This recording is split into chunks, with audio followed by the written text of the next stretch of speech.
Hello ladies, gentlemen, and people of both genders. My name is Mr. Sweet Films, and I am the only person too weird for Portland. Sorry if you can hear the fan right now. It's hot in this room, and that's because I've been watching Torchwood. Anyway, I was just reading this amazing comic book called Batman Arkham Asylum. Maybe you've heard of it, maybe you haven't. I can guarantee all of you have probably heard of the video games with Arkham and everybody from the old DC animated films, which is awesome, and go check it out if you haven't. But that's not what we're talking about. We're talking about the comic book. The comic book is for SMRT people. I mean SMART people. Okay?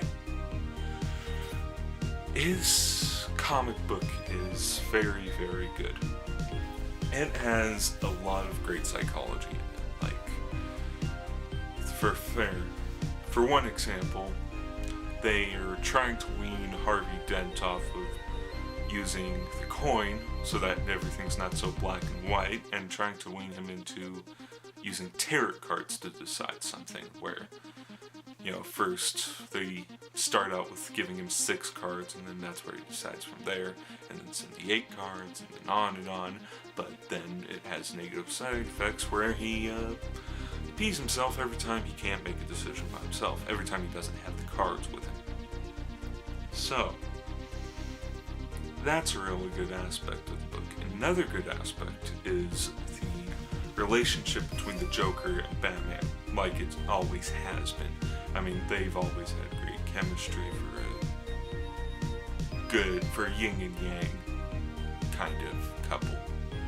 Yeah, they're a couple. And the Joker in this one is crazy. I mean, he's the closest rendition of the Joker I could compare him to is Heath Ledger's Joker, where he's just off the wall, no reasoning with him whatsoever. And then Batman is Batman as usual, you know. Oh, my parents died when I was young, so now I'm psychologically tortured, blah blah blah. Nobody can know the true identity, blah blah blah. Batman. Sorry about that. Anyway, that's the character he's always been and always will be. He's Batman.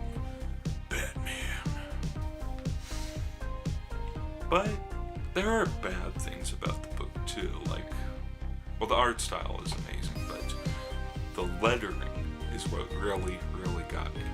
The lettering was like,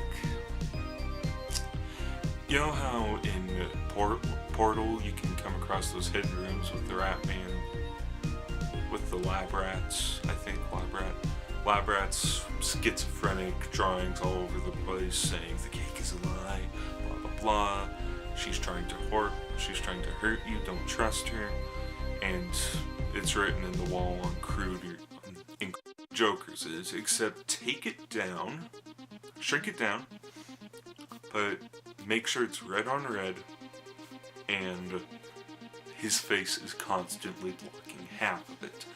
That's what the Joker's lettering is.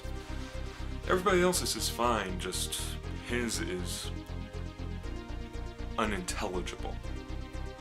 I guess that's fitting of the character.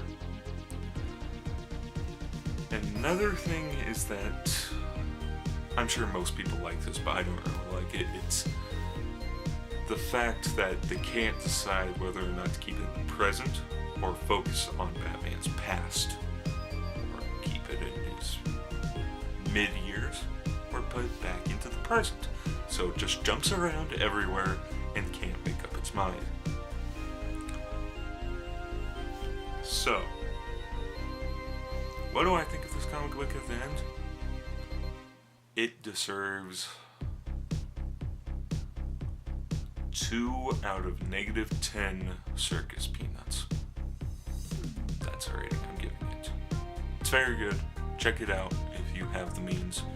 It is so choice. I highly